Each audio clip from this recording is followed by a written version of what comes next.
Muy buenas tardes a todos y a todas por asistir a un nuevo webinar organizado por KPMG, KPMG Impulsa.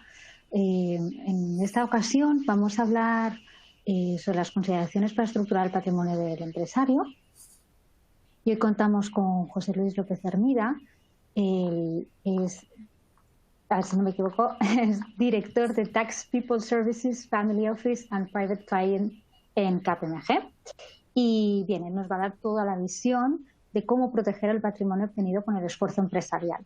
Así que no voy a robarle más tiempo y te cedo la palabra, José Luis. Muchas gracias, María. Bueno, pues bienvenidos a todos a este webinar. A lo largo de estos próximos minutos, lo que vamos a tratar es de exponer una serie de reflexiones que puedan ayudar a que el empresario mantenga, conserve y proteja el patrimonio que ha podido acumular con el éxito y con el esfuerzo de su trabajo. A lo largo no va a pretender ser una sesión doctrinal ni vamos a tratar de sentar cátedra, simplemente comentar a la vista de la experiencia de situaciones anteriores que nos hemos encontrado o a la vista de la interpretación de la norma, qué cosas merece la pena tener en cuenta, sabiendo que es cierto que una recomendación genérica no puede ser utilizada sin antes analizar un caso concreto. Es decir, todo lo que podemos decir son reflexiones que hay que tener en el radar, pero que luego requerirán de un análisis ad hoc para cada uno de los supuestos para determinar si es posible o no aplicarlo a los casos concretos. Bueno, sobre sin más demora, pasando al contenido de lo que pretendemos comentar, vamos inicialmente a exponer una serie de antecedentes de por qué proteger el patrimonio del empresario, qué es el patrimonio del empresario, qué tipos de patrimonio puede tener, qué responsabilidades existen y cómo se pueden cubrir o tratar de minimizar este tipo de responsabilidades. Luego, un segundo bloque de esta webinar tendrá que ver con las formas de estructurar ese patrimonio. Es decir, aquí no es neutral la estructura jurídica que se utilice para organizar la tenencia de bienes y derechos, porque tiene efectos tanto fiscales como legales a efectos de protección de ese patrimonio. Y por último, pues analizaremos un pequeño listado o decálogo, le hemos llamado decálogo, tampoco pretendemos ser especialmente pretenciosos en que sea una tabla, las 10 mandamientos, no se trata de eso, simplemente alguna serie de puntos que conviene tener en cuenta para tratar de ayudar a proteger ese patrimonio empresarial. Ese es el objetivo básico de esta tarde. Y, por supuesto, pues que no hacerles perder el tiempo. Esa es la otra. Este es otro objetivo un poco más oculto, pero ese es en el fondo también otra de las motivaciones de todo esto. Bien, pues como vemos, al final un empresario lo que hace es desarrollar una actividad económica y lo que arriesga es capital, que puede ser el propio capital que ya tiene, que haya podido ahorrar con otra serie de actividades, el capital que ha conseguido a través de acuerdos con socios que se han unido a su aventura empresarial, o incluso, obviamente, el capital que entidades financieras han podido aportar o terceros financiadores que han querido participar no como socios, pero sí como acreedores de la actividad económica para obtener una remuneración. Evidentemente, además del capital, también ha puesto todo su trabajo, su iniciativa, su esfuerzo, el tiempo y muchas veces incluso el tiempo de la familia o del que no se ha dedicado a la familia, porque conozco claramente la vida del empresario no tiene un horario, es continua y, por tanto, pues esto también es algo que es a considerar por el esfuerzo que pone un empresario en sacar adelante una compañía. Bueno, si ha tenido éxito y al final pues ha conseguido que los beneficios cuadren y que los planes que ha trazado se cumplan, pues el fruto de la actividad económica pues es el éxito empresarial que puede dar lugar a la generación de riqueza. Y generación de riqueza en muchos ámbitos, tanto para el propio empresario que es normal y es legítimo. No hay que ver la generación de riqueza como algo espúreo o como algo malo en sí mismo, no. O sea, uno hace las cosas honradamente y con trabajo y cumpliendo las leyes, pues la generación de riqueza no debe por qué estigmatizarse. Pero también hay una generación de riqueza para la sociedad en muchos ámbitos. Evidentemente, para los trabajadores que contrata, para sus socios, para los proveedores, clientes, y luego para el otro socio que tenemos todos, porque por algo se llaman impuestos, porque es un socio obligado, que es el contribuir con las administraciones públicas, como es normal en un Estado de Derecho, pagando los impuestos, tanto estatales como autonómicos o locales, así como las cotizaciones a los regímenes de previsión social que nos hemos dotado en nuestro Estado social y de Derecho. Bueno, pues este beneficio que se ha obtenido con el éxito empresarial que denota la creación de riqueza, se puede destinar básicamente a 4 cosas, muy sencillamente hablando. En primer lugar, a reinvertir en la propia actividad económica para hacer crecer la empresa y, por tanto, seguir expandiéndose, porque una empresa no tiene un límite que solo quiero llegar hasta aquí, sino que lo normal es tener un plan y cuando se cumple ese plan tener otro plan y seguir dinámicamente. Todas las empresas tienen su vida y no es una vida continua en el sentido de siempre ascendente o descendente, sino que tiene puntos de inflexión, pero lo normal es querer reinvertir en hacer crecer la actividad de la empresa.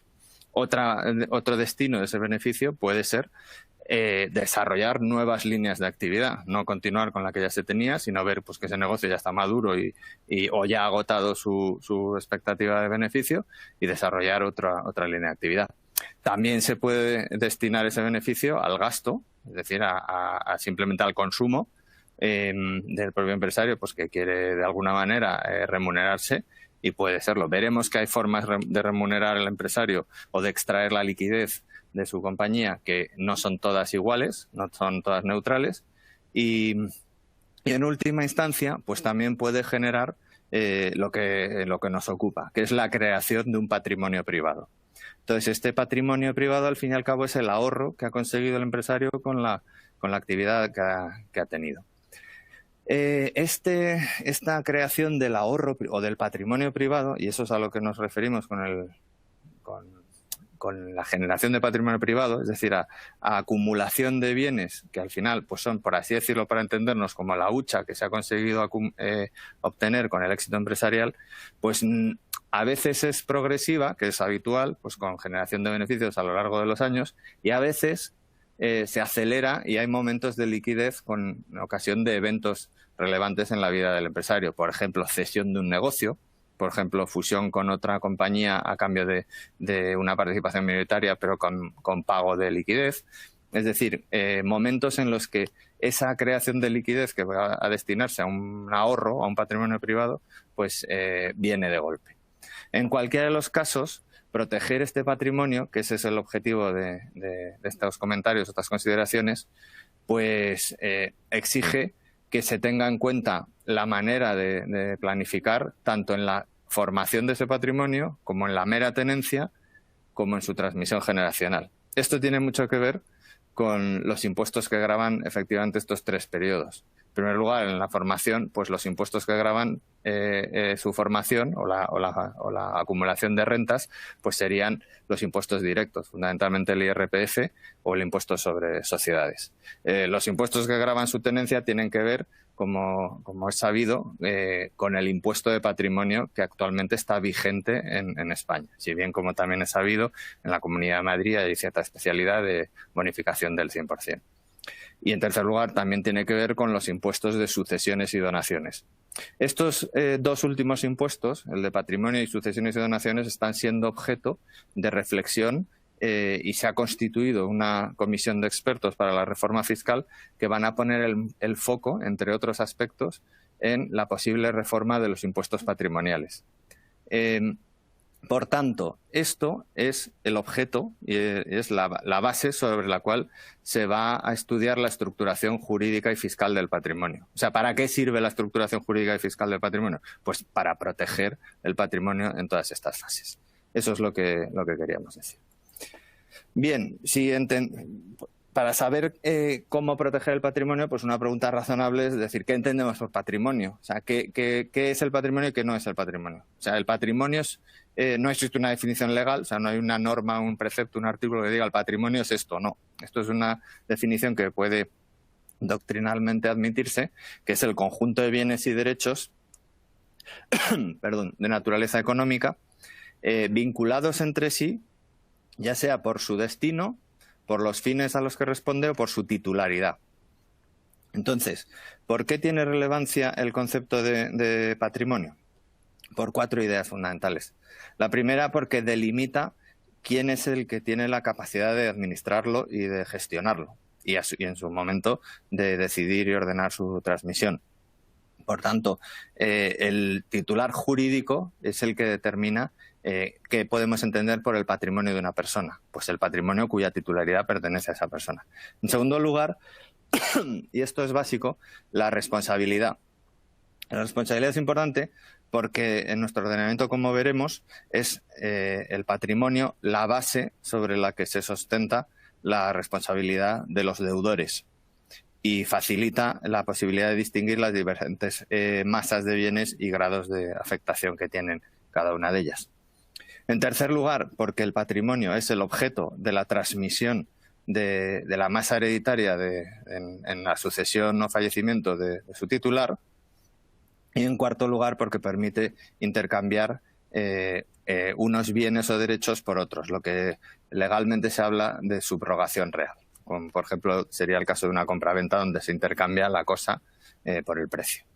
Bueno, dicho esto, el patrimonio puede clasificarse, no hay 2 familias iguales, no hay 2 patrimonios iguales, no hay 2 personas iguales, pero siendo genéricos o tratando de buscar un núcleo, un mínimo común denominador, a efectos de categorizar el patrimonio por su composición, podríamos hablar de 4 categorías, fundamentalmente.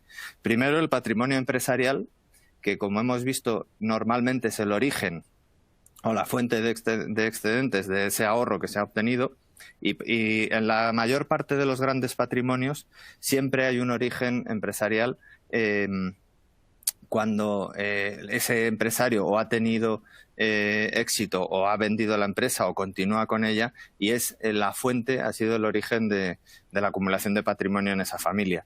Es verdad que nuestra sociedad pues quizá tiene una menor historia o una menor tradición empresarial que países anglosajones, y es verdad que también la propiedad en nuestra historia o el patrimonio en nuestra historia ha estado muy ligado a la propiedad inmobiliaria y a la tenencia de tierras, sobre todo en siglos pasados, no tanto el XX como el XIX y por supuesto muchos anteriores, pero es verdad que a día de hoy más de 2/3 del PIB corresponde a la riqueza generada en España, corresponde a empresas familiares.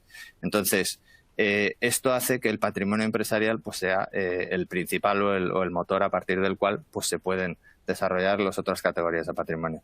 Este patrimonio, como tiene sentido proteger la empresa familiar y defender tanto su continuidad en caso de transmisión a la siguiente generación como su mera tenencia, pues ha hecho que sea beneficiaria de importantes exenciones y reducciones en impuestos que gravan el patrimonio, como es la exención de la empresa familiar, que como hablaremos es básica, tanto en impuesto de patrimonio exención como en impuesto de sucesiones y donaciones bonificación. Y luego otro impuesto que también es importante con respecto a la empresa familiar, que es el IRPF en caso de donaciones, porque en caso de realizar una donación de una empresa familiar cumpliéndose una serie de requisitos, pues el donante no tiene que tributar en IRPF por la plusvalía que lleva acumulada en todo el periodo de tenencia de esos bienes, de esa empresa. Otra segunda categoría importante es el patrimonio inmobiliario. Es tradicional en España, que es un destino muy habitual de las inversiones de los españoles. O sea, una vez que se ha conseguido obtener alguna rentabilidad y se ha acumulado un patrimonio, pues normalmente se destina y se invierte lo primero en la adquisición de propiedades inmobiliarias. Entonces, esto hay que considerar básicamente tres cosas. Primero, reduce la volatilidad del patrimonio, porque el patrimonio inmobiliario, por su propia naturaleza, es mucho más estable. Entonces, no se está tan preocupado de cuál es la rentabilidad o cuál es la valoración, sino que es un patrimonio que se mira más a largo plazo. Y esto hace pues, que al final aporte un poco de tranquilidad para el empresario saber que tiene un respaldo patrimonial detrás que está basado en la realidad de bienes que no tienen tanta volatilidad en su valoración. Luego, en segundo lugar, este tipo de patrimonio, el inmobiliario, si se estructura bien, también puede gozar de los beneficios de la empresa familiar. Es decir, cuando digo si se estructura bien, no digo cuando se hace un cumplimiento puramente formal de requisitos de una norma, sino cuando realmente se estructura con un contenido empresarial. Y esto luego está concretado en que es verdad que las normas exigen unos requisitos mínimos, pero partiendo de esos requisitos mínimos es relevante gestionar ese patrimonio inmobiliario con un carácter empresarial. Y si se hace así, puede gozar de los beneficios de la empresa familiar, los beneficios fiscales. Y esto nos lleva a una idea también relevante con respecto al patrimonio inmobiliario, que es recomendable no confundir la titularidad de ese patrimonio inmobiliario y el uso privado por parte del empresario. O sea, porque el empresario es verdad que puede ser claramente el dueño último de todo, pero si esa propiedad inmobiliaria es titularidad de su empresa, pues la utilización que puede hacer no quiere decir que no la puede hacer, lo puede hacer perfectamente. Lo que pasa es que tiene unas consecuencias fiscales y patrimoniales y eso conviene tenerlo claro para evitar problemas. Por ejemplo, si uno resulta que con su empresa ha generado reservas y beneficios, los ha acumulado, no los ha reinvertido y decide comprarse un chalet en la playa, pues la utilización de ese chalet en la playa, en la medida en que la empresa no se dedique a explotación de chalets, pues es un uso privado por parte del socio. Y eso genera la obligación de tener una remuneración a la sociedad por ese uso. Y dado que es una operación vinculada, pues valorándose a precios de mercado. En tercer lugar, también otro tipo de patrimonio muy normal es el patrimonio financiero. Es decir, todo lo que gestionan las entidades de gestión de activos, de lo que antes se llamaba bancas privadas y que ahora pues se denomina wealth management o gestión de patrimonios. Entonces, este tipo de patrimonio financiero aporta diversificación y liquidez a la masa global de estructura patrimonial de una familia. Y en esto, una reflexión que conviene tener presente es que estas inversiones financieras como ahorro dentro del empresario no pueden considerarse un elemento patrimonial afecto a una empresa familiar, afecto para poder gozar de exención y bonificación, salvo algunas puntuales excepciones. Y esto es porque se considera que dentro de la bonificación o beneficios de la empresa familiar no está aquellos activos que son una mera gestión privada de un patrimonio financiero. De esto hay que excepcionar aquellos supuestos en los que verdaderamente, aunque hablemos de patrimonio financiero como pueden ser acciones o participaciones, en realidad sean acciones que representen una participación en otro negocio. Es decir, una sociedad holding, por ejemplo, pues puede considerar que sus activos, que son acciones o valores de otras filiales, pues cumpliendo una serie de requisitos pueden considerarse afectos a una actividad económica. Y por tanto no sería lo mismo una mera gestión de patrimonio financiero que una estructura holding donde lo que hay es una actividad económica de organización y tenencia de filiales.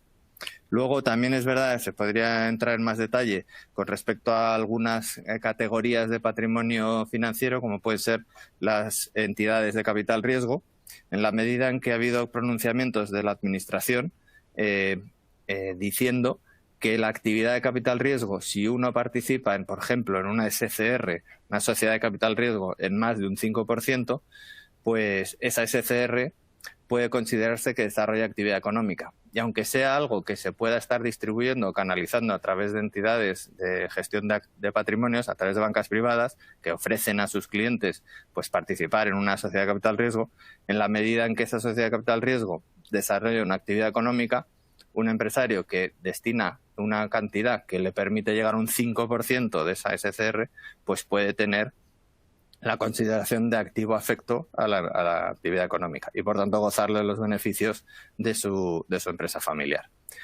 Y en un último cajón desastre, por así decirlo, cuarto lugar, estarían aquellas inversiones alternativas que lo que buscan fundamentalmente es un incremento de la rentabilidad y se destina un porcentaje que no se recomienda que sea mayoritario en ningún caso, sino un excedente para darle un plus de rentabilidad a la gestión de ese patrimonio.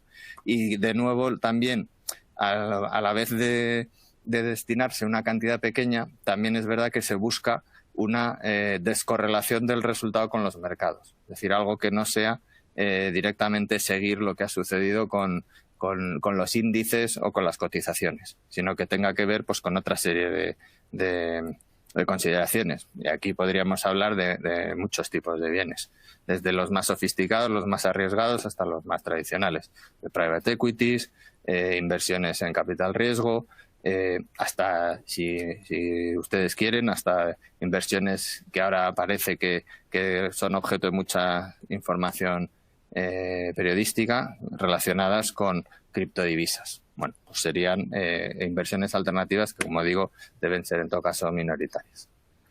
Bien, visto cuáles son las categorías de patrimonio, hay que distinguir qué entendemos por patrimonio privado y qué entendemos por patrimonio empresarial. ¿Por qué? Porque el patrimonio empresarial, por así decirlo, es el que está expuesto al riesgo del negocio. Es el que tiene claramente una vinculación pues con el negocio que se esté desarrollando, con la actividad económica que se está desarrollando y, por tanto, pues tiene una afectación a ese riesgo o a la aventura o a lo que suceda con esa actividad empresarial que se está desarrollando. Entonces, si uno tiene una serie de elementos que están dentro de la estructura que desarrolla una actividad económica, dentro de una sociedad que desarrolla actividad económica, pues ese tipo de bienes o ese tipo de elementos pues están afectos al riesgo mercantil. No es lo mismo estar afecto al riesgo mercantil que estar afecto al riesgo fiscal. Estar afecto al riesgo mercantil me refiero a que los acreedores pueden cobrarse con cargo a esos bienes si la empresa al final no tiene éxito y no es capaz de satisfacer las deudas que contrae. Y, sin embargo, la afectación a efectos fiscales tiene la cara positiva de que todos los elementos patrimoniales que estén afectos a una actividad económica, desde el punto de vista fiscal, pues tienen potenciales beneficios, como digo, de empresa familiar. Es decir, si tenemos una sociedad donde hay un inmueble y ese inmueble está afecto al negocio, el valor de ese inmueble respecto de esa sociedad puede estar exento en impuesto de patrimonio, bonificado en sucesiones y poder transferirse las acciones de esa sociedad a la siguiente generación sin plusvalía en impuesto de la renta con ocasión de una donación. Y, por supuesto, los gastos derivados de ese inmueble pues podrán ser gastos deducibles. En cambio, si ese inmueble no está afecto a nivel de fiscal a la actividad de la empresa, pues entonces ni tendrá los beneficios fiscales de exención ni bonificaciones, ni podrá ser deducible los gastos y a su vez pues ese posible uso, por ejemplo, el caso que poníamos antes, una sociedad que tenga un chalet, pues si ese chalet no es propio de la actividad económica que desarrolla la sociedad, pues no está afecto. Y en ese sentido, pues no está afecto desde el punto de vista fiscal. Ahora, si la empresa va mal y no puede pagar sus deudas, los acreedores se van a poder cobrar con el chalet. Esa es la diferencia entre afección mercantil y afección fiscal. Desde el punto de vista, por eso ese patrimonio empresarial es conveniente que esté protegido desde el punto de vista mercantil, pero afecto desde el punto de vista fiscal para tener los beneficios de empresa familiar. Entonces, llegados a este punto, ¿cómo podemos proteger o qué es lo que hace antes de entrar a las medidas de protección del patrimonio o cómo protegerlo? Lo que hay que reflexionar o lo que creemos que puede ser interesante es tener en cuenta ¿cuáles son las causas fundamentales por las cuales se pierde el patrimonio? ¿Qué motiva el que alguien, pues al final, o que las fortunas, por qué cambian de manos? Se ha hecho un estudio a nivel global sobre las principales fortunas a nivel de Estados Unidos y se ha demostrado que únicamente el 13% de las familias que estaban incluidas en la lista de las principales fortunas de Forbes 400, se mantienen a largo plazo. Del resto, el 36% se elimina, o sea, no sigue en la lista o no se mantienen esas fortunas tal y como estaban, fundamentalmente con ocasión de repartos entre las diferentes ramas familiares. Y en el siguiente, y cuando no es ocasión de una distribución hereditaria, sino que hay otra serie de causas, pues en el 51% de los casos se ha determinado que las 6 causas principales tienen que ver con la ausencia de planificación. Las causas se han determinado, es algo doctrinal y es puramente, o sea, no es oficial, pero es un estudio razonablemente documentado como para poder sacar esas conclusiones. Y las 6 primeras causas han sido concentración de riesgos, excesivo endeudamiento, un exceso de gasto por parte de los titulares de ese patrimonio, en ocasiones un alto conservadurismo, porque a largo plazo la inflación puede influir mucho en la pérdida de valor de ese patrimonio. Ahora no tenemos inflación, pero veremos en un futuro, no debe descartarse. En quinto lugar, los conflictos familiares. No hay fortuna, por grande que sea, que resista un pleito sucesorio. Eso es demoledor para la transmisión y el mantenimiento de un patrimonio familiar. Y por último, el no tener una estrategia patrimonial. Y en esto sí me gustaría transmitir otra idea básica, y es que para gestionar un patrimonio, si el empresario ha tenido éxito y ha sido capaz de generarlo, la gestión de ese patrimonio debería tener también una filosofía empresarial. Es decir, para gestionar el patrimonio se tienen que aplicar las prácticas de gestionarlo como si estuviéramos gestionando una empresa. Es decir, teniéndolo ordenado y pudiendo medir cuáles son los resultados de cada uno de nuestros departamentos. En resumen, las causas por las cuales se pierde patrimonio a largo plazo básicamente tienen que ver con que hay una falta de planificación. Claro, ¿por qué se pierde o por qué es importante tener en cuenta la protección del patrimonio? Pues porque este patrimonio es el que hace frente a las responsabilidades que nuestro ordenamiento contempla. Y en este sentido, pues es clara y es algo que todos sabemos, o que por lo menos deberíamos tener presente, que existe la responsabilidad patrimonial universal. El artículo 1911 del Código Civil lo que prevé es que el deudor del cumplimiento de las obligaciones responde con todos sus bienes presentes y futuros. Es decir, una persona ya no se entra en la cárcel por deudas. Me refiero a que no se entra en la cárcel, a que si uno no ha cometido infracciones penales, o sea, si no ha cometido delitos, sino simplemente pues no ha tenido éxito, pues podrá arruinarse, pero eso arruinarse no está tipificado en el Código Penal. Es decir, arruinarse simplemente es que todo su patrimonio, tanto presente como futuro, puede ser afecto al cumplimiento de las obligaciones, pero no será gravado con penas privativas de libertad, obviamente, ¿no?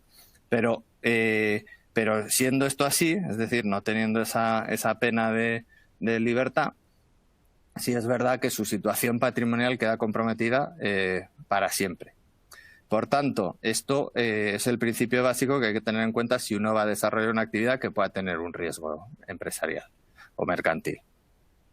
Y en segundo lugar, porque también hay una responsabilidad que es la llamada responsabilidad extracontractual, y es que todo aquel que ha causado un daño, interviniendo culpa o negligencia, está obligado a reparar el daño causado.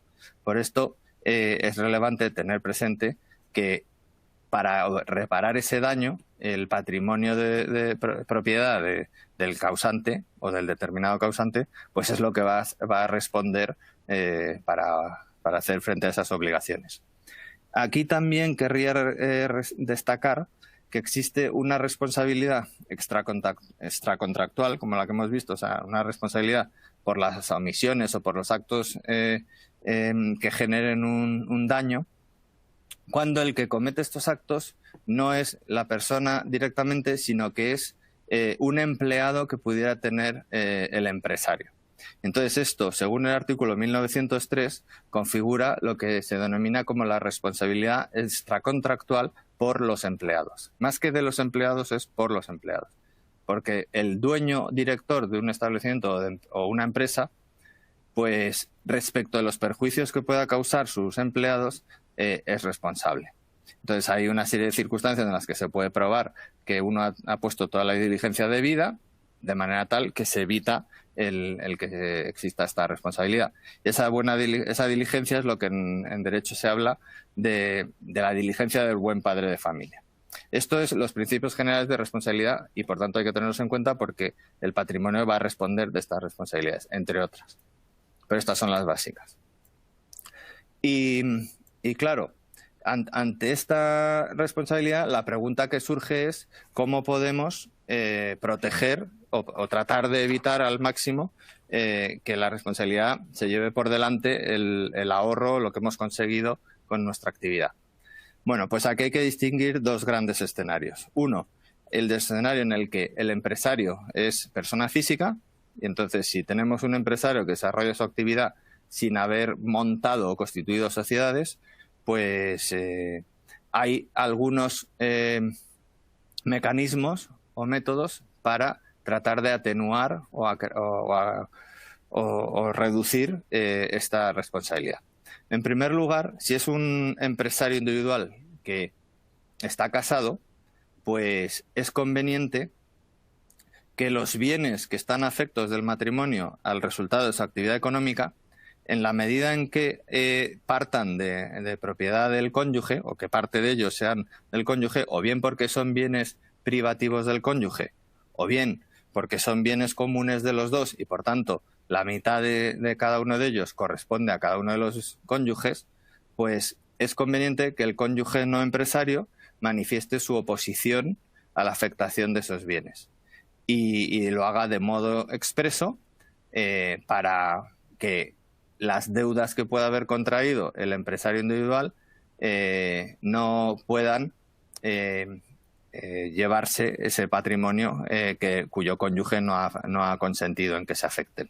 Esto está regulado en el Código de Comercio y es algo que requiere publicidad. Por tanto, hasta que no se expresa cuál es esa falta de consentimiento del cónyuge del empresario a afectar los bienes, pues no se puede plantear la limitación de responsabilidad y, por tanto, no afecta tampoco a las deudas contraídas con anterioridad a esa manifestación de oposición.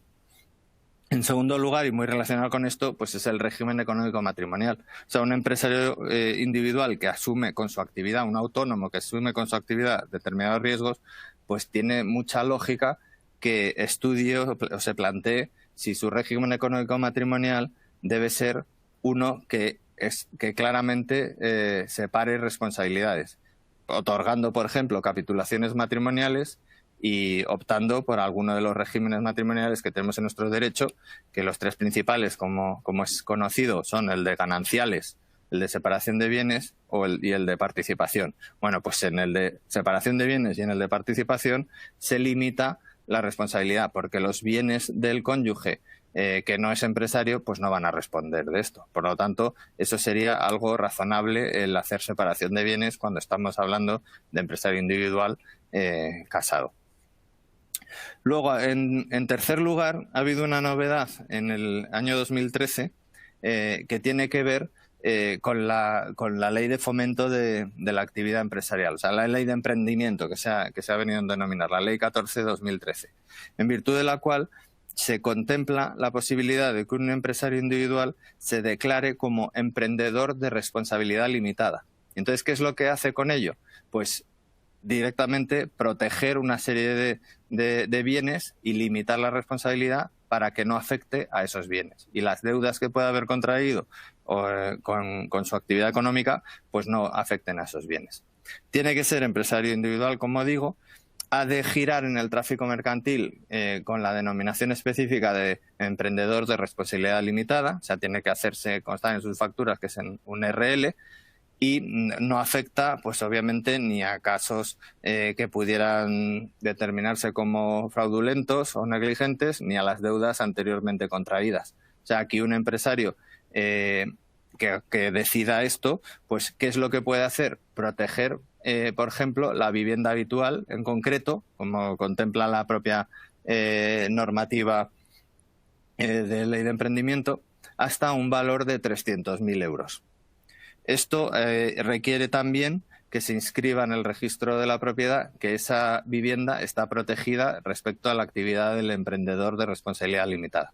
En municipios en los que hay más de 1 millón de habitantes, pues el valor máximo de protección de la vivienda se multiplica por 1,5, esos 300.000 euros. Entonces, estos son medidas que son relativamente sencillas y que no cuesta nada el darles, el acudir a ellas y contemplarlas para proteger la responsabilidad del empresario individual. En cambio, una medida quizá más definitiva o más relevante para cuando el empresario ya deja de ser un pequeño autónomo y pasa a tener un éxito empresarial que le permite constituir sociedades y decide organizarse mediante una estructura societaria y, lógicamente, pues lo razonable es acudir a sociedades que limiten la responsabilidad de sus socios. ¿Qué significa limitar la responsabilidad de sus socios? Aquí hay que aclarar una cosa. O sea, no es que el empresario que monta una sociedad ya no responde de nada. Responderá de las posibles infracciones si no cumple diligentemente con las obligaciones fiscales, laborales, sociales, de medio ambiente, y si hay algún tipo de responsabilidad por su administración, pues también es responsable y responde con todo su patrimonio. Pero lo que estamos diciendo es que de lo que no va a responder es de si esa empresa, cumpliendo todo y haciendo las cosas bien, pues no tiene éxito y no funciona el negocio, porque los planes, por la razón que fuese, no funcionó. Pues ahí lo que sucede es que si ha acudido a una sociedad de responsabilidad limitada, pues no responde con todos sus bienes presentes y futuros, sino únicamente responde con los bienes que haya puesto en la sociedad, con lo que haya aportado a los fondos propios de esa sociedad.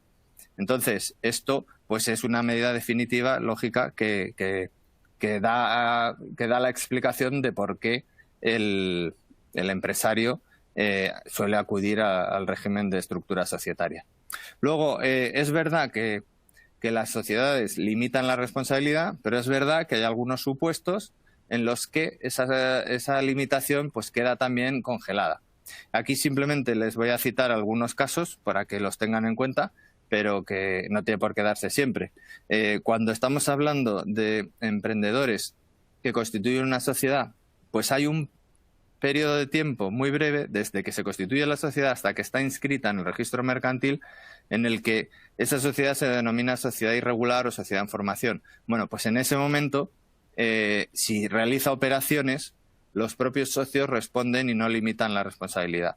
También se produce una falta de limitación de la responsabilidad cuando el empresario, por ejemplo, aporta bienes a una sociedad y resulta que esos bienes están sobrevalorados. Hace aportaciones no dinerarias por un valor superior al que pudieran tener.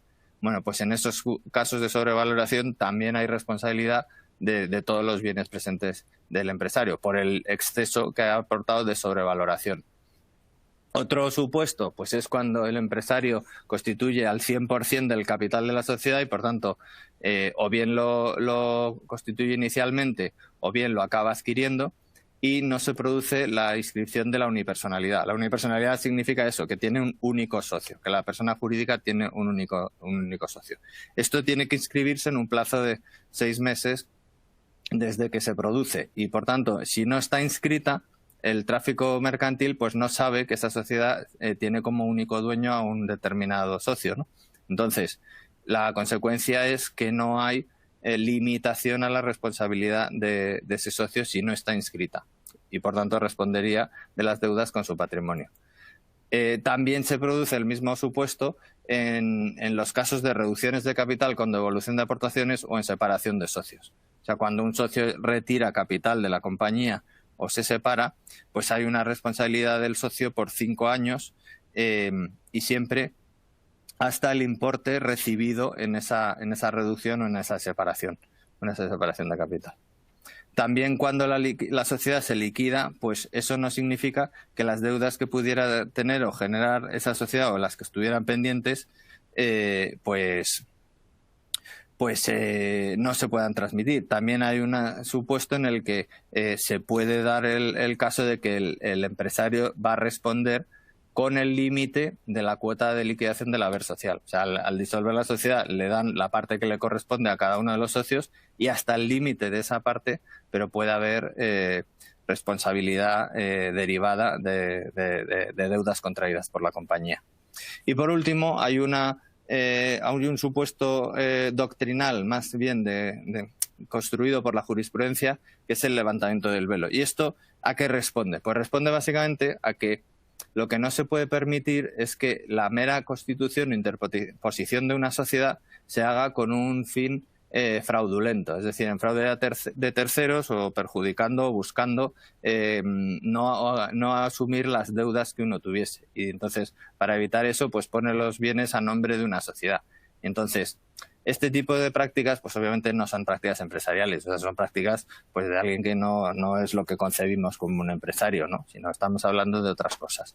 Entonces, en estos supuestos, la jurisprudencia del Tribunal Supremo, y haciéndose eco de jurisprudencia de otros países, pues lo que ha construido a lo largo de muchos años es que se puede levantar el velo, y aunque es verdad que existe una sociedad con personalidad jurídica propia, se levanta el velo de esa sociedad y se ve qué es lo que hay detrás y responde lo que haya detrás. Y responde el socio por los acreedores de esa sociedad.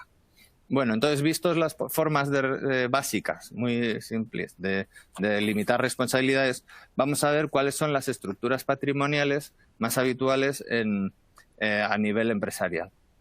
Veremos algo muy básico y veremos algunos ejemplos donde ya hay una etapa final de una gran estructura empresarial o donde ya hay un patrimonio que tiene un volumen tal que permite diversificar en diferentes tipos de activos, ¿no? En primer lugar, una estructura habitual pues es que el empresario persona física pues es titular tanto de su actividad económica como de los bienes que ha ido acumulando con el fruto de su trabajo. Con lo cual, en la primera estructura que planteamos como persona física, pues hay un único titular de los bienes, es el titular jurídico, que es la persona física, y todo el patrimonio que exista, todo lo que se haya podido acumular, quitando las medidas que hemos visto antes, por ejemplo, la vivienda habitual o la limitación de bienes del cónyuge, pues quitando eso, todo lo demás puede estar afecto al riesgo mercantil de la actividad. Entonces, ¿qué consecuencias fiscales tiene esto? Pues fundamentalmente que todas las rentas que genera ese patrimonio están sujetas al IRPF. En el IRPF hay dos grandes grupos, la base general y la base del ahorro. La base general, el tipo depende de la comunidad autónoma, pero en general el rango de tipos que existen en la normativa supletoria oscila entre el 19 y el 47%. Hay comunidades que lo han subido y hay algunas que lo han bajado o que han anunciado que lo van a bajar.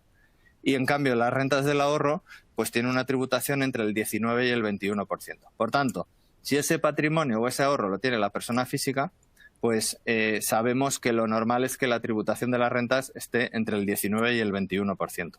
Y por tanto, el empresario que sigue sin constituir ninguna estructura societaria, pues tributará como una persona normal y corriente, sea o no sea empresario.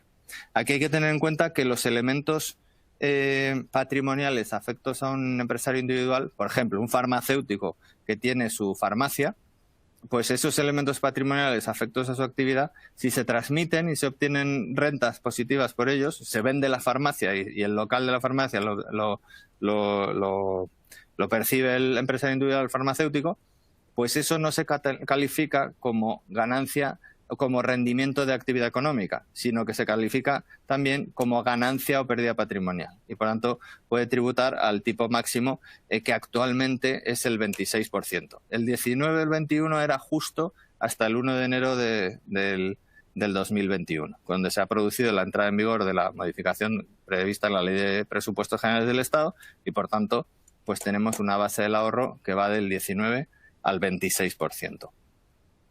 Esa estructura de persona física titular de todo también implica que lo único que puede estar exento como empresa familiar pues es lo que tenga que ver con el negocio del autónomo, por así decirlo, pero no el resto de bienes. Entonces nunca podrá decir que los fondos de inversión o que los inmuebles de uso privado, pues que son elementos afectos y por tanto exentos de su empresa familiar como autónomo. Y en la transmisión sucesoria pues pasa lo mismo. Tampoco podrán estar bonificados ese patrimonio en la medida en que lo único que goza de exención son los elementos directamente relacionados con la actividad económica. Por lo tanto, esa primera estructura pues tiene una serie de esas consecuencias. En segundo lugar, la otra estructura que puede desarrollar es constituir una sociedad y, por tanto, ser una mera única sociedad que es la titular de los activos empresariales y del patrimonio empresarial y del patrimonio privado. Ese patrimonio, en ese caso, las rentas que genere estarán sujetas al impuesto sobre sociedades. Entonces, como saben ustedes, el impuesto de sociedades, el tipo general es el 25%, si bien es verdad que hay un tipo de gravamen del 15% para los 2 primeros ejercicios en los que se produzca bases imponibles positivas en las entidades de nueva creación, a la nueva empresa. Entonces, pero con carácter general todo estará sujeto al impuesto sobre sociedades. Podría preguntarse, bueno, y si el patrimonio lo tiene la sociedad y se va generando liquidez, ¿cómo puedo yo hacer llegar a mi persona física esa liquidez? Pues la respuesta es que depende de para qué se quiera esa liquidez, porque si la empresa o la sociedad es 100% propiedad del empresario, pues no tiene necesidad de pagar un dividendo a la persona física y tributar otra vez otro 19 o hasta un 26% adicional al 25% que ya ha tributado la sociedad. Con lo cual, lo que habrá que hacer es ese patrimonio o ese ahorro, estructurarlo bien dentro de una estructura societaria y no tener que hacerlo llegar a la persona física para evitar una sobreimposición. Y esto es lo que nos lleva a la tercera estructura, o la posibilidad de que exista una sociedad que se denomina holding, pero que el nombre holding no es un término jurídico previsto en una norma de derecho positivo, en un artículo de leyes holding, no.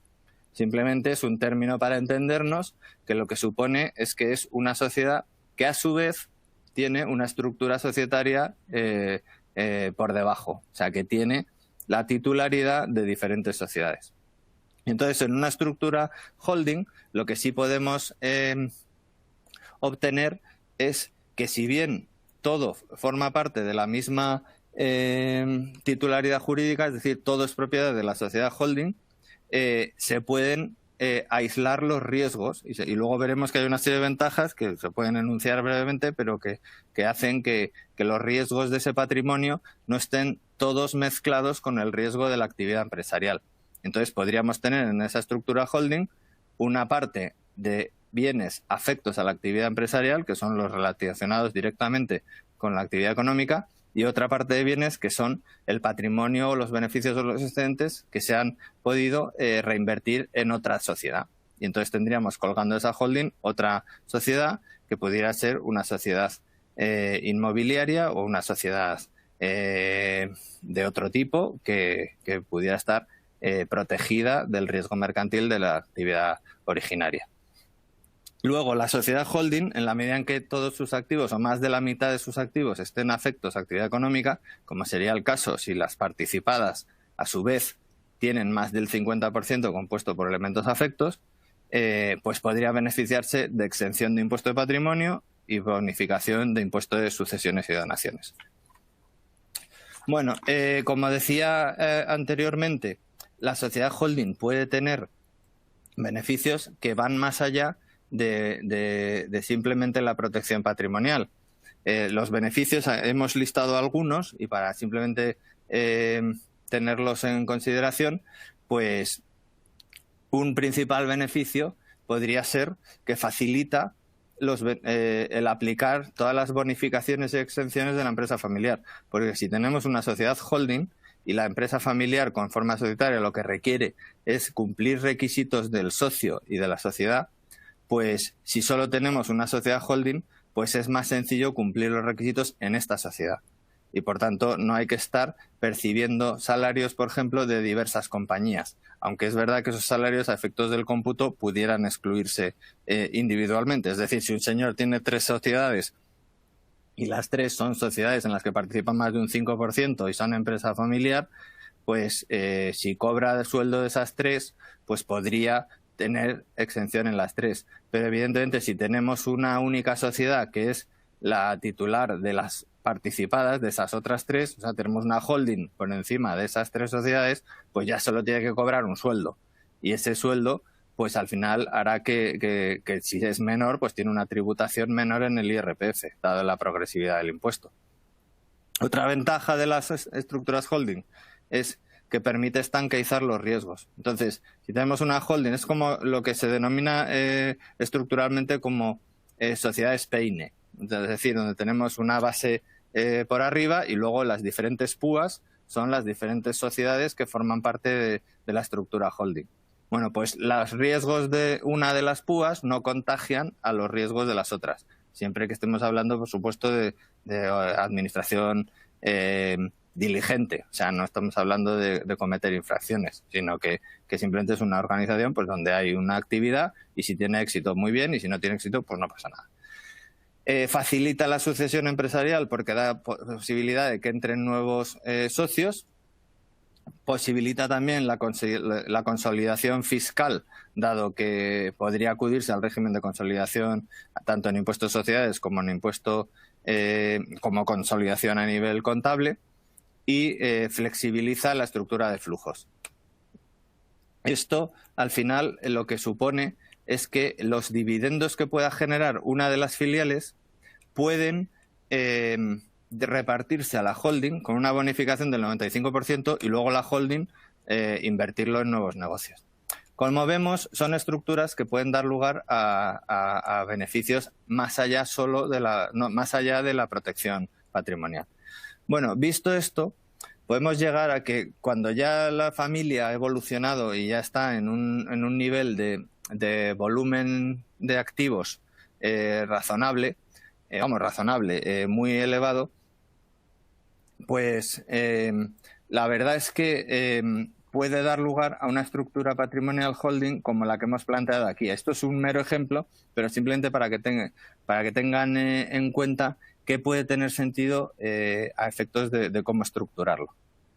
La idea es que todo lo que es patrimonio financiero, que nunca puede estar afecto a una actividad económica empresarial, pues a día de hoy tiene más sentido que esté poseído por las personas físicas miembros de la familia, en lugar de dentro de la estructura holding. Lo mismo que las viviendas que son de uso propio. Tanto la vivienda habitual, porque tiene bonificaciones, como las segundas residencias para evitar los conflictos de tener que estar declarando rentas por alquileres presuntos. Y sin embargo, dentro de la holding, pues ya podemos hacer que mediante estructuras societarias pues tengamos bien compartimentado cada tipo de elemento patrimonial. Por un lado, los elementos de la empresa familiar, por otro lado, las actividades inmobiliarias, pues por ejemplo, es tradicional filializar los inmuebles que usa la empresa familiar. Entonces, tenemos una actividad industrial que necesita una fábrica, pues la titularidad del terreno de la fábrica, pues es razonable que no sea de la misma sociedad que desarrolle la actividad fabril, sino que sea de una sociedad inmobiliaria. Luego, también tiene sentido que si nos dedicamos a una actividad de arrendamiento de viviendas, pues acudamos a la estructura patrimonial que nos permita mejores beneficios, como es, por ejemplo, la entidad de arrendamiento de viviendas, que es bien estructurada y cumpliendo los requisitos, puede dar lugar a un 85% de bonificación del impuesto de sociedades. Y por último, para actividades de private equity, pues tiene sentido el que realmente se estructure a través de una sociedad de capital riesgo. Porque como antes he apuntado, en la medida en que se participe en un 5%, la Dirección General de Tributos ha consolidado que se trata de un activo empresarial. Y por tanto, podría también gozar de exención de impuesto de patrimonio y bonificación en sucesiones. Esto sería una estructura de una familia pues cuando ya ha triunfado y ha tenido el éxito para desarrollar los diferentes ramas de inversiones. Pero si vamos ya a la siguiente generación, pues entonces también puede tener sentido que la estructura, partiendo de esa holding, por encima lo que se cree son lo que se denominan doctrinalmente la supraholding, o la sociedad que ya lo que busca es agrupar el patrimonio de cada rama familiar. O sea, si veíamos que la estructura anterior, donde había una familia y una holding, pues es para una primera generación, o en su caso una segunda, pues a partir de la segunda o tercera generación lo que se puede crear es que cada rama de primos entre sí pues tengan su propia supraholding que participe en la holding y luego colgando de la supraholding cada uno la parte que no sea común a los miembros de la familia originaria. Bueno, estas son estructuras que evidentemente hay que adaptar caso a caso, pero que pueden tener sentido para la protección de esto. Para finalizar, ¿qué sucedería si no tenemos una estructura patrimonial adecuada? Pues el estar aplicando, pueden darse varias circunstancias, estar aplicando regímenes fiscales sin tener derecho a ello y, por tanto, incurrir en algún riesgo fiscal y en ese sentido conviene tener presente que la Administración en su plan de control tributario, que acaba de publicar a principios de este año, pues uno de los aspectos que va a contemplar es la comprobación de la utilización de sociedades con fines particulares. Es decir, gastos que haya podido tener el socio y que hayan sido pagados por la sociedad o bienes que sean propiedad de la sociedad pero que hayan sido usados por el socio. Pues esto es uno de los aspectos que en el plan de control tributario también de este año está contemplado de poner el foco en verificar estos aspectos. También es tradicional el conflicto en la utilización de sociedades profesionales. O sea, cuando el empresario es un profesional, pues hay que ver si verdaderamente la valoración de los servicios que presta su sociedad profesional se hace a valor de mercado o se está haciendo a un tipo inferior y se está generando una menor tributación en sede del socio que está profesional que está desarrollando la actividad. Porque claro, el socio persona física pues tiene una tributación en el IRPF que puede tributar hasta el 47%. Y sin embargo, las sociedades, como sabemos, tributan hasta el 25%. Entonces, la falta de valoración de mercado de esas relaciones pues puede dar lugar a riesgos que hay que evitar. De nuevo, otro aspecto que también puede ser objeto de comprobación si no se tiene una estructura adecuada y se mezclan bienes y se pretende meter en una sociedad activos no afectos a actividad económica, pues es la exención de la empresa familiar. O ocasiones que se producen habitualmente, pues con ocasión de venta de empresas familiares nos queda la estructura societaria y mucha liquidez. Bueno, pues si esa liquidez pasa del 50% del activo, hay que tener cuidado para no poner en peligro esa estructura y dejar de tener el beneficio de exención de patrimonio como empresa familiar. O casos en los que la remuneración del administrador pues no es suficiente. En resumen, lo que se puede hacer, lo que puede suponer no tener una estructura patrimonial adecuada es estar pagando más impuestos de los que se deberían pagar con arreglo a la ley por no aprovechar los beneficios, no tener flexibilidad en la estructura y decir, bueno, pues esa casa que me gustaría venderla porque me hacen una oferta fantástica, pues no puedo porque es propiedad de la sociedad y como está lo que fuese, está amortizada, no puedo venderla con reinversión porque es mi vivienda habitual. Y sin embargo, si yo tuviera la vivienda habitual como persona física, pues podría venderla en cualquier momento y si reinvierto en otra, no tributar por la plusvalía, por poner un ejemplo.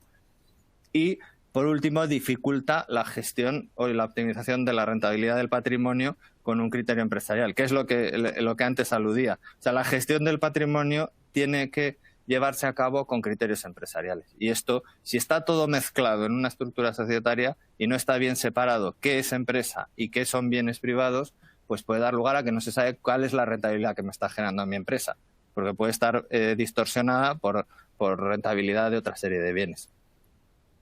Bien, y para terminar, tenemos un decálogo que son, como les decía al principio, ideas que pueden tenerse en cuenta para proteger el patrimonio empresarial. Pues desde el régimen económico matrimonial, tenerlo en cuenta, seguros de responsabilidad civil que pueden dar lugar a limitación de la responsabilidad de los administradores, siempre, por supuesto, sin pretender amparar conductas fraudulentas. O sea, simplemente, oiga, la responsabilidad de un administrador es amplia y es grande y es normal tener un seguro que cubra esa responsabilidad. No es que uno pretenda que la compañía de seguros cubra las posibles negligencias. En tercer lugar, realizar testamento o conceder poderes preventivos es relevante para proteger ese patrimonio, tanto en caso de fallecimiento como en caso de incapacidad transitoria. En estos momentos de pandemia que hemos vivido, que estamos viviendo, pues el no poder el empresario estar al día de su compañía porque no hay nadie apoderado o porque no tiene un poder preventivo, pues puede generar un problema a la compañía. Por supuesto, tener estructuras societarias que limiten la responsabilidad, optimizar el régimen de la empresa familiar, aportar en ocasiones préstamos participativos en vez de poner todo como capital, de manera tal que se gradúe el nivel de riesgo que uno quiere asumir en el negocio en el que emprende, tener un protocolo de la empresa familiar en caso de transmisión a las siguientes generaciones, tener la vivienda habitual, titularidad de la persona física, de manera tal que pueda protegerlo en casos de empresario individual de responsabilidad limitada, y de materializar el ahorro en productos que no tengan un riesgo de balance de la entidad en la que está custodiado ese ahorro. Es decir, productos fundamentalmente de acumulación fuera de balance, como pueden ser pues los fondos de inversión, o productos de ahorro que pueden tener inembargabilidad, como son los seguros de vida de Unit Link o los planes de pensiones. Si bien es verdad que los planes de pensiones pues están muy limitados en su cuantía máxima de aportación, y más en la última reforma que ha habido. Y por último, pues tener bien estructurada la tesorería desde el punto de vista del fondo de garantía, para no tener más tesorería ociosa de la necesaria y un importe superior a lo que pudiera cubrir los fondos que permitan tenerlo protegido. Entonces, estos serían ideas que merecen la pena por lo menos analizar si alguna puede cuadrar con el caso y adaptarse al planteamiento concreto que cada uno pueda tener, y analizar el caso porque merece la pena. O sea, si uno ha dedicado todo el esfuerzo a tener éxito empresarial, pues merece la pena un plus de vamos a darle una reflexión de cómo proteger ese fruto del esfuerzo, ese éxito que hemos conseguido, ese ahorro. Y protegerlo, pues es el objetivo de la planificación patrimonial. Y esto es el contenido básico que queríamos participarles. Así que muchas gracias, María. No sé si tenemos alguna pregunta o quieres que comentemos alguna. Sí, José Luis, muchísimas gracias, antes de nada, y por esta presentación que yo creo que ha sido muy enriquecedora para todos, porque el nivel de detalle y de conocimiento pues es fantástico. Y nos trasladan alguna pregunta, pero es en relación al gráfico de vivienda habitual que estaba fuera, que lo veía uno de nuestros asistentes fuera del gráfico. Entonces no sé si podemos verificar esa parte para acabar de concretarlo.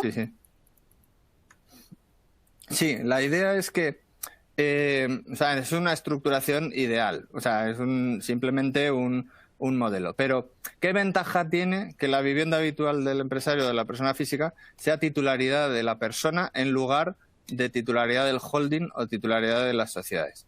Pues la ventaja fundamental es que tiene falta de tributación de impuesto de patrimonio hasta 300.000 euros. En segundo lugar, que tiene bonificación de la reinversión de esa plusvalía de vivienda habitual si uno decide mudarse. Y en tercer lugar, que también tiene una reducción en el impuesto de patrimonio por sí misma si es ocasión de sucesión. O sea, que de alguna manera tiene más beneficios fiscales tenerla fuera de la estructura holding. ¿Cuándo pudiera tener sentido una vivienda habitual? Pues cuando ya no sea vivienda habitual dentro de una holding. Pues cuando ya no estemos hablando de que el beneficio fiscal sea algo relevante, sino que, pues imaginemos donde una familia, que se dan casos, pues lo que quiere es mucha mayor discreción en cuanto a quién es el propietario de una propiedad de un valor muy relevante. Imaginemos casas de más de 15 millones de euros, y donde lo que importa pues no es tanto el ahorro de la exención de patrimonio, porque tampoco les va a suponer o no piensan mudarse, y entonces es más el tema de protección en cuanto a confidencialidad, y a que esa sociedad pues no tiene por qué estar dando explicaciones de quién es el titular. Entonces, en ese sentido, pues en casos extremos puede tener sentido tenerla a través de una holding. Pero en casos no habituales lo más recomendable es tenerla como persona física. De acuerdo, pues José Luis, no tenemos trasladada ninguna otra pregunta por parte de nuestros asistentes. Así que te vuelvo a dar las gracias por habernos dedicado todo este tiempo durante la presentación, y nos vemos en próximos webinars. De acuerdo. Pues perdona, muchas gracias a todos. Justamente, perdona, es que acaba de entrar otra pregunta. Damos unos minutos más por si hay algún otro asistente que quiera trasladarnos alguna cuestión. Nos dice, por último, en un holding, estructura Peine, como has dicho, ¿puede utilizarse el capital de una de las empresas para invertirlo en otra? Sí, o sea, lo que efectivamente puede utilizarse es, imaginemos que la empresa familiar industrial ha generado excedentes y ya ha obtenido una rentabilidad y unos beneficios, y por tanto ha acumulado fondos propios, no tanto capital en el sentido de capital social contable, sino ha acumulado reservas, o sea, ha acumulado beneficios. Bueno, pues esos beneficios, con una estructura holding como la prevista en este gráfico, esos beneficios se pueden repartir a la holding, que hasta enero de este año tenían una posible bonificación del 100% y no tributaban el reparto de beneficios de la filial a la holding. Y luego la holding podía reinvertirlo en otras compañías. ¿Qué ha pasado a partir de enero? Pues que la exención del artículo 21 de la Ley del Impuesto de Sociedades ya no es del 100%, es del 95%. Con lo cual se ha encarecido un poquito, un 1,25. O sea que ya es el 25% de un 5 lo que nos cuesta la distribución de esos beneficios de la empresa que ha generado reservas a la holding. Pero con ese 1,25 que nos hemos dejado por el camino, lo que conseguimos es que la holding lo pueda luego reinvertir en otras actividades de otras compañías, con una posible ampliación de capital que no tributan operaciones societarias, simplemente acudir al notario y aportarlo al capital de la nueva compañía, y ha hecho posible el traslado de una sociedad a otra sin tener que pasar por la tributación que supondría repartir un dividendo a las personas físicas, tributar en 26% en el peor de los casos, y luego tener que repartirlo, sino que en vez de un 26 hemos conseguido solo un 1,25%. Y eso pues es una ventaja que puede dar la sociedad holding.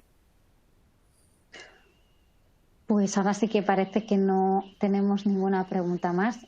De todos modos, tenemos aquí nos tenéis siempre disponibles en hola@kpmgimpulsa.es, y de nuevo muchísimas gracias, José Luis, por todo este conocimiento que nos has trasladado sobre la gestión del patrimonio. Al contrario, encantado, y gracias a los asistentes. Adiós. Hasta la próxima.